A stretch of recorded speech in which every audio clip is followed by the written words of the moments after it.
Très bien. Écoutez, je suis un peu troublé avant de commencer, troublé d'abord par l'excellence de l'assistance, où il y a vraiment de grands spécialistes. Et deuxièmement, comme d'habitude, il va falloir évoquer 150 ans d'histoire en 3 minutes. Donc, inutile de dire que je vais être lacunaire, que je vais être caricatural. Et donc, il y aura un certain nombre d'erreurs dues au fait qu'il faut aller vite. Je prendrai quand même 30 secondes pour saluer la mémoire de Paul Delouvrier, qui a vraiment toute sa place ici, puisque, en dehors du fait qu'il a été grand aménageur, il a été président d'Électricité de France, et donc la boucle est bouclée. Je me rappelle l'avoir interviewé au début des années 80. J'en ai gardé un souvenir très, très ému. Il nous a dit « Je vous dirai tout, sauf sur l'Algérie, là je n'en parlerai pas ». Et comme ça n'était pas le sujet, ça n'a pas posé de problème. Alors, si on passe à l'histoire, et en étant donc avec ce restant très concret, les réalisations que vous allez faire, malheureusement pour vous, ne se font pas sur une page blanche. Paris est une vieille cité, et même si on s'arrête sur les 150 dernières années, il y a des réalités qui sont inscrites dans le marbre, si j'ose dire, en tout cas dans la pierre. Et il y a aussi quelque chose, et je saluerai Patrice Carré, qui est un éminent spécialiste d'histoire des sensibilités, il y a aussi des mentalités. La mentalité du Parisien est une réalité, et la mentalité du banlieusard, autre chose. Banlieusard, c'est un mot qui apparaît à la fin du 19e siècle. Je ne peux pas vous dire où et quand, mais dans des textes que j'ai vus, le mot est relevé. Vous savez qu'une terminaison en ARD en français est plutôt péjorative, mais les élus municipaux, les élus de la banlieue, l'ont relevé d'une autre façon, en disant qu'ils étaient fiers d'être banlieusards. Alors, où commencer cet exposé sur le Grand Paris? J'ai pris un choix, je vais le commencer en 1860, ce qui ne nous rajeunit pas. Pourquoi le commencer en 1860? Tout simplement avec la décision du Second Empire, Napoléon III, d'agrandir Paris.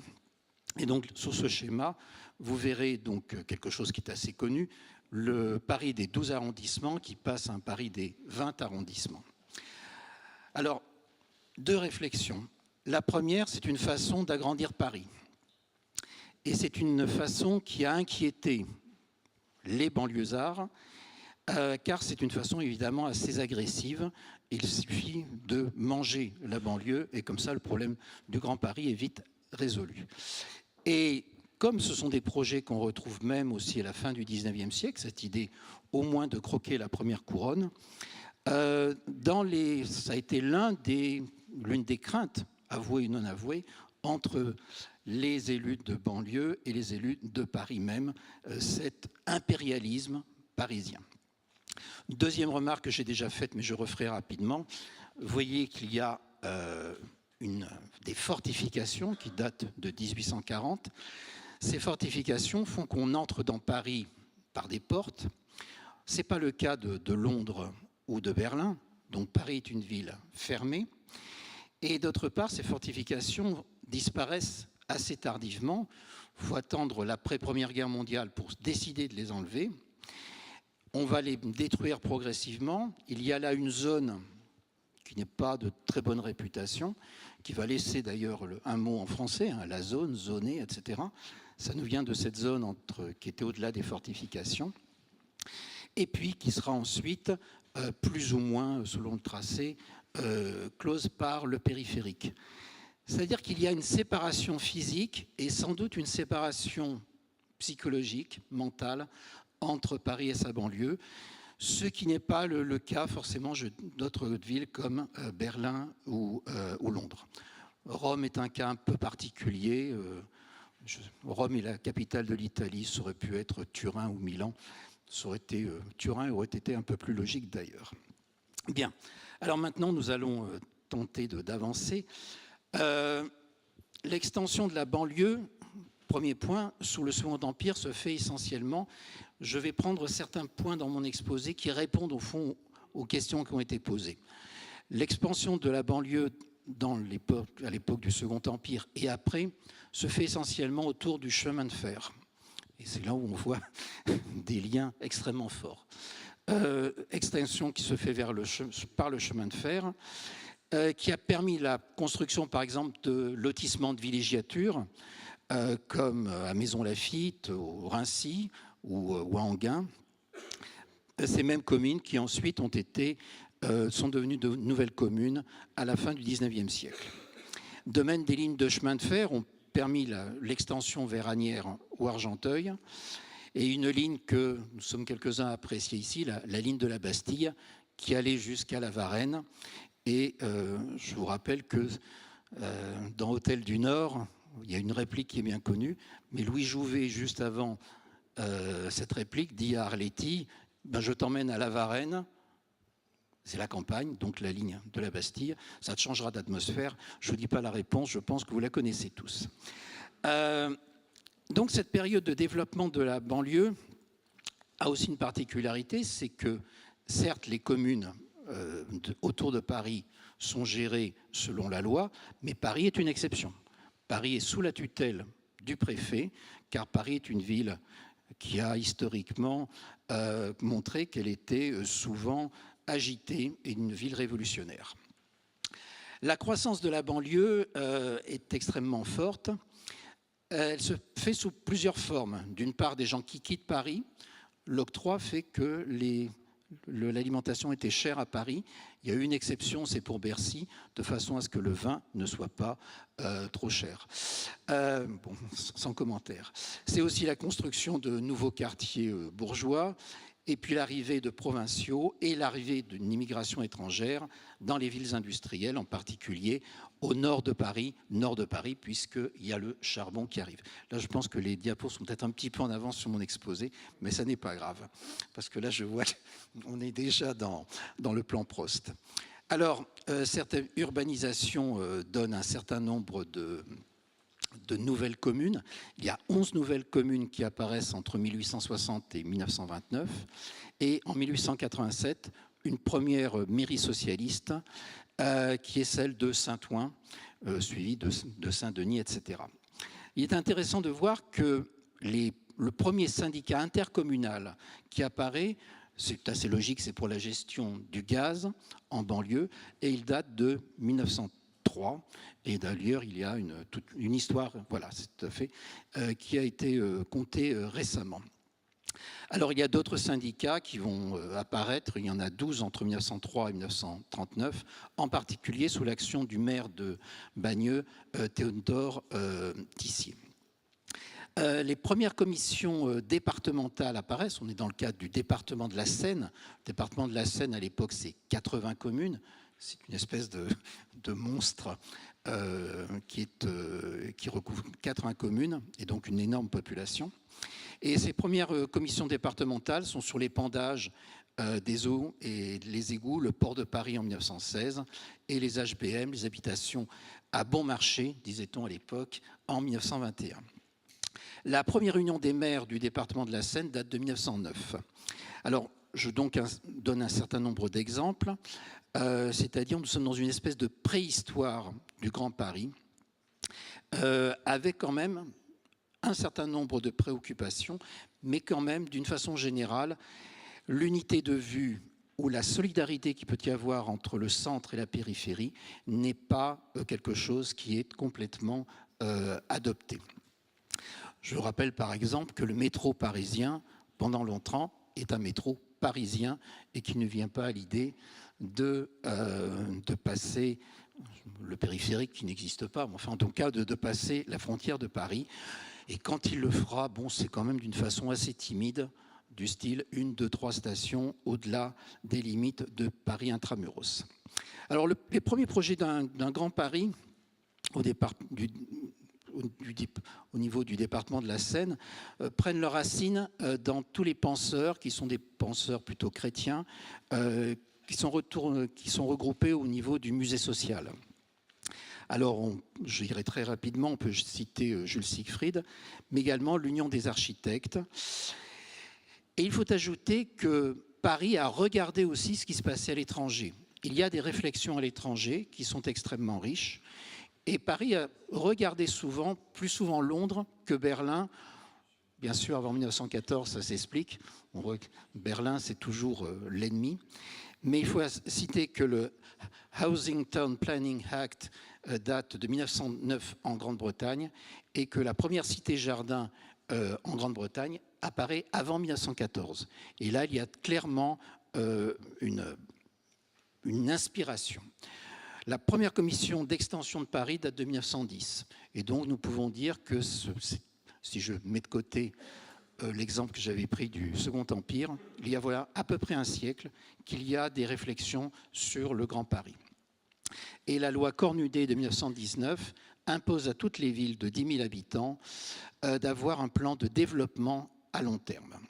Alors j'ai dit le rôle important des architectes, le rôle important d'un certain nombre d'architectes. Il faut dire aussi qu'il y a le rôle de grands industriels qui héritent d'une situation extrêmement confuse en région parisienne.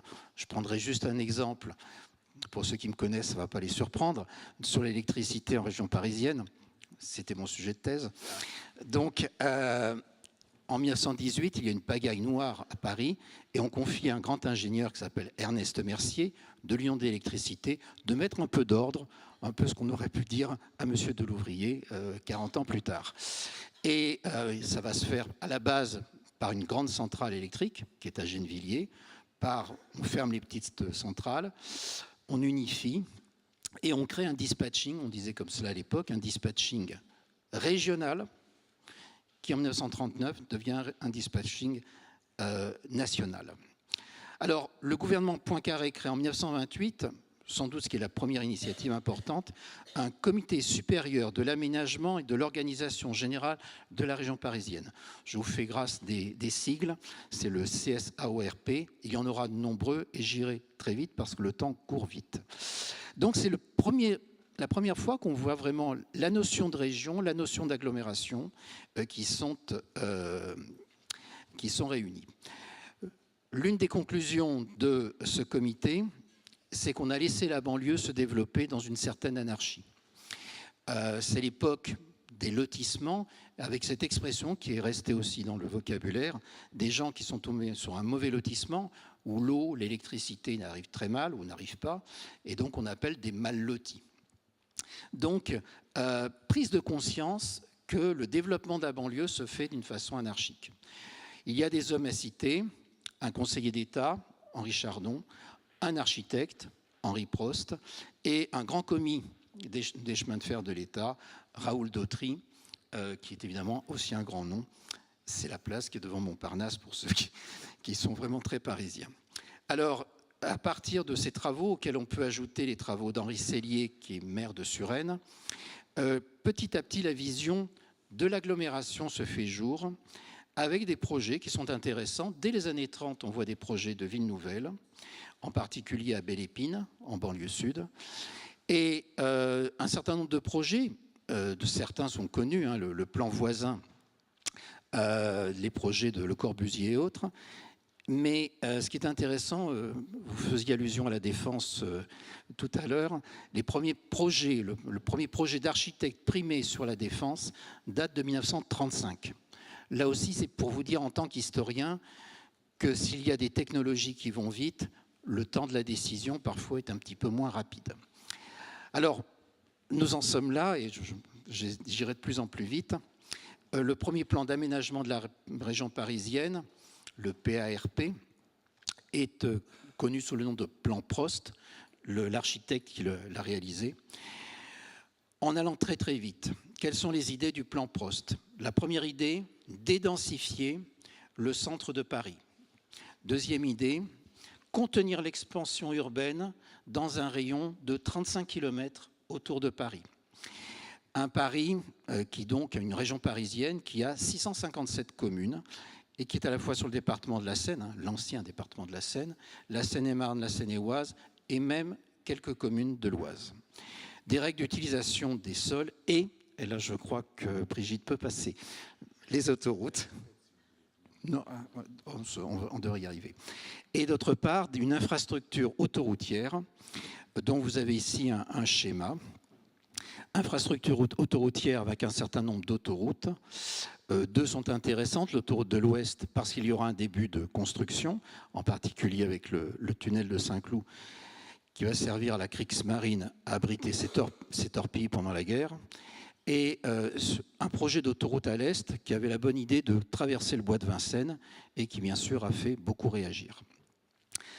C'est aussi vraiment ce qu'on appellerait aujourd'hui du zoning, avec la définition de zones industrielles, de zones d'habitation, de zones de transition. Le fait qu'il n'y ait pas de construction élevée en banlieue et une réflexion sur les espaces libres et la protection des sites. Ce plan Prost, qui est une nouveauté, qui est, je ne dis pas révolutionnaire, parce que si on regarde à l'étranger en Europe, ce n'est pas fondamentalement le premier, a eu des avis partagés, mais surtout le temps de gestation et d'approbation était long, puisqu'il faut attendre 1939 pour qu'il soit validé, et une bonne partie de la validation sera faite entre 1941 et 1943. Il n'empêche que ce projet est un document opposable au tiers et qui restait en vigueur jusqu'en janvier 1976. Donc je ne reviendrai pas sur les réalisations, en particulier autoroutières. Il est intéressant de voir que c'est sur la route qu'on a mis l'accent et non pas sur le chemin de fer. Si nous passons et nous avançons, après 1945, l'expression de Grand Paris disparaît. L'une des hypothèses, c'est que l'utilisation par une puissance étrangère et occupante entre 1940 et 1944 du Grosse Paris peut-être rappeler des mauvais souvenirs, mais ce n'est qu'une hypothèse. L'après-guerre est marquée par une terrible crise du logement. En fait, il faut reconstruire la France et le premier plan et le plan Marshall ont fait passer, si j'ose dire, EDF avant la construction de logements. Pour être moins caricatural, il faut reconstruire les infrastructures. Donc il faut construire des ponts, il faut construire des lignes de chemin de fer, il faut beaucoup reconstruire. Et le logement n'est pas prioritaire. Et ça sera le cas pendant quelques années. Et je dirais que pour le téléphone, ça a été encore pire. Donc il est intéressant dans cette période qu'un certain nombre de réflexions pendant la guerre apparaissent au niveau du ministère de la Reconstruction de l'Urbanisme. Et il y a quelqu'un qu'il faut citer, c'est Jean-François Gravier, qui a beaucoup travaillé pendant la guerre et qui publie en 1947 un livre qui va avoir un énorme retentissement, que vous connaissez, qui s'appelle « Paris et le désert français », livre qui a beaucoup influencé. Et donc l'idée qui va marquer ces années 40, 50 et au-delà, c'est le fait que Paris absorbe toute l'énergie de la France et vide la France, et que donc il est nécessaire de limiter le développement de Paris. Il faut noter la nomination de Pierre Sudreau en 1955, ça fait partie des quelques noms à retenir. Je prendrai juste un exemple sur cette limitation du développement de Paris.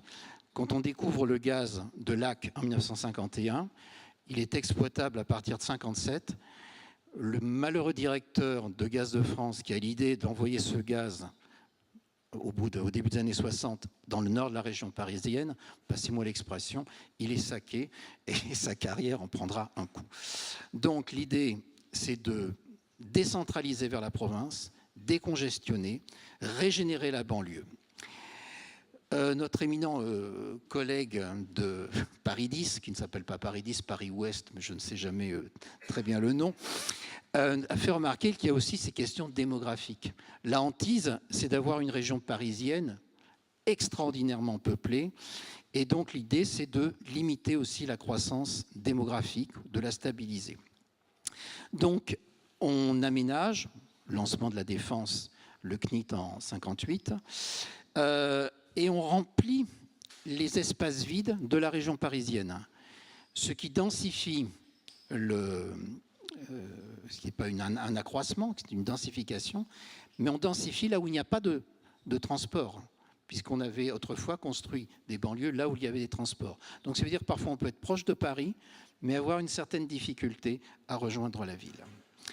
C'est la première, on commence à discuter de villes nouvelles alors soit de régénération d'un tissu qui existe, soit de véritables villes nouvelles, aménagement des nouveaux départements, éclatement de l'ancien département de la Seine, que vous voyez ici, et en fait reconstruction en empiétant également sur la Seine-et-Marne et la Seine-et-Oise, des départements que vous connaissez aujourd'hui.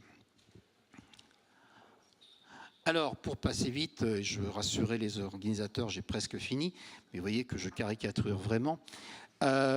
Création du district de Paris et de la région parisienne, donc dans les années 60.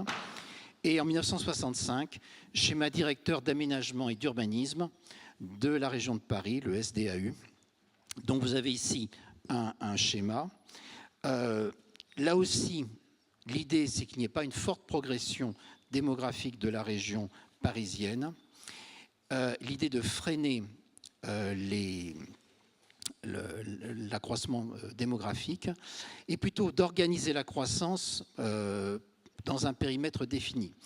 Préciser l'extension dans des zones concentriques et, cette fois-ci, donner l'accent sur les transports collectifs plutôt que sur les autoroutes.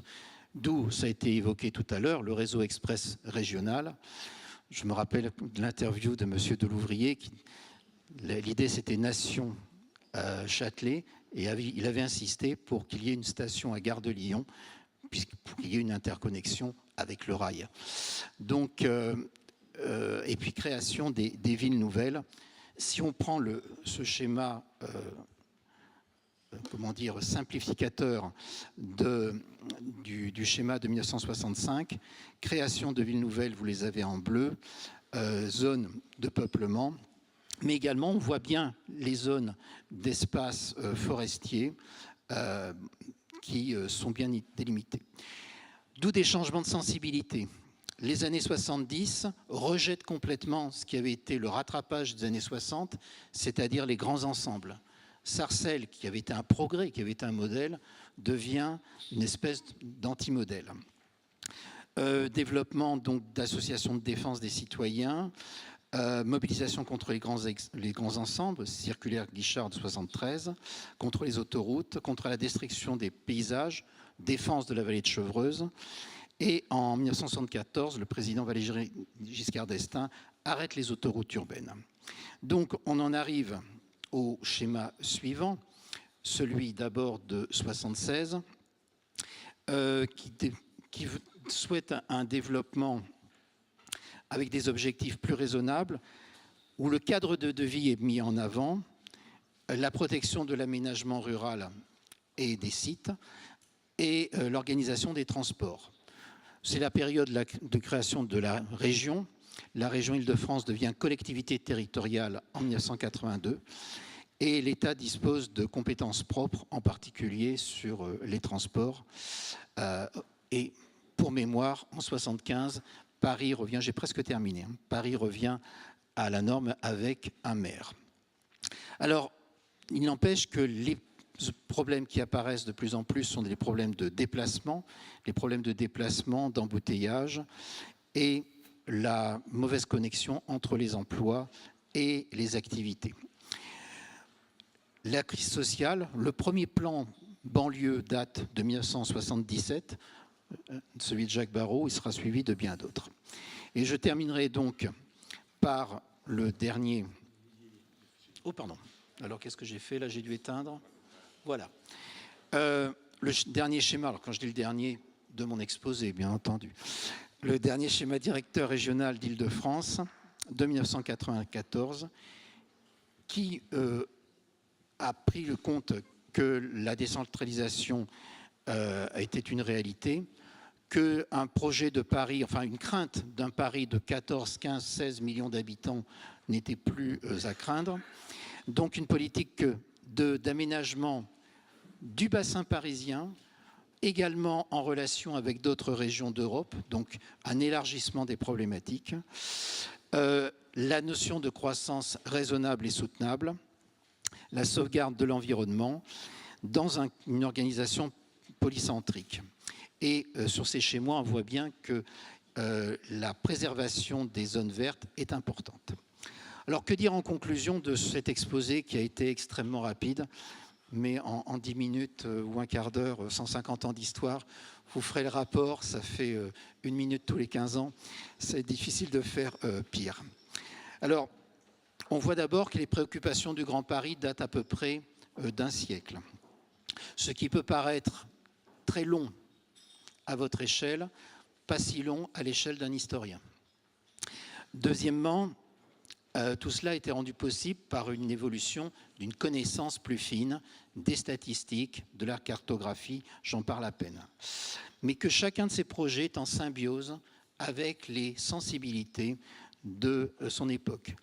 Il y a un moment où on pensait qu'il fallait densifier, un moment où on a pensé que la solution c'était les villes nouvelles, il y a un moment où on a voulu stopper la croissance de Paris, il y a un moment où on a intégré le respect du milieu naturel, il y a un moment où on a favorisé à la route, un autre moment les transports collectifs, et aujourd'hui où on intègre une réflexion du bassin parisien par rapport aux autres régions françaises et aux régions européennes. Donc vous voyez un changement qui ne veut pas dire, bien sûr, vous parliez de tâtonnement, c'est aussi que le contexte change aussi à chaque fois. On peut dire sans doute que l'approche est sans doute moins dirigiste aujourd'hui qu'à l'époque de la Datar. La Datar était assez volontariste et on s'est heurté à des réalités. Et dernier point, la multiplicité des acteurs, privés, publics, une forte complexité. Il y a un point sur lequel je n'ai pas du tout parlé. Je suis parti sur l'idée qu'il y avait une unité politique de tous ces décideurs, mais si je devais ajouter la dimension diversité politique, je crois que je vous empêcherai sans doute de déjeuner tout à l'heure. Merci pour votre patience. Merci Alain. Alain faisait le vœu de comment vous disiez, symbiose de sensibilité. Président, je m'excuse, mais votre indignation tout à l'heure, à laquelle je me joins, parce que la Société du Grand Paris, revendiquant le monopole des données, a organisé le buzz pendant l'intervention d'Alain sur le net pour demander un droit de réponse. Donc le temps que Thierry monte, je passe la parole à Gaël, qui n'a que le temps que Thierry monte pour s'exprimer. Merci bien. Je ne souhaitais pas qu'un malentendu perdure. Nous partageons à la Société du Grand Paris le souhait de faire une infrastructure qui soit ouverte du point de vue de ces données numériques. Nous travaillons avec Etalab sur ce sujet et mettons en ligne des jeux de données. L'idée, et je me suis certainement mal exprimée, c'était de générer des données propres, des données qui nous soient propres, dont on soit au début effectivement propriétaire et de ne pas laisser Facebook, Uber, Google, être les seuls à produire ces données. C'était ça l'enjeu. Mais en effet, nous partageons l'open data pour la gouvernance publique. Merci.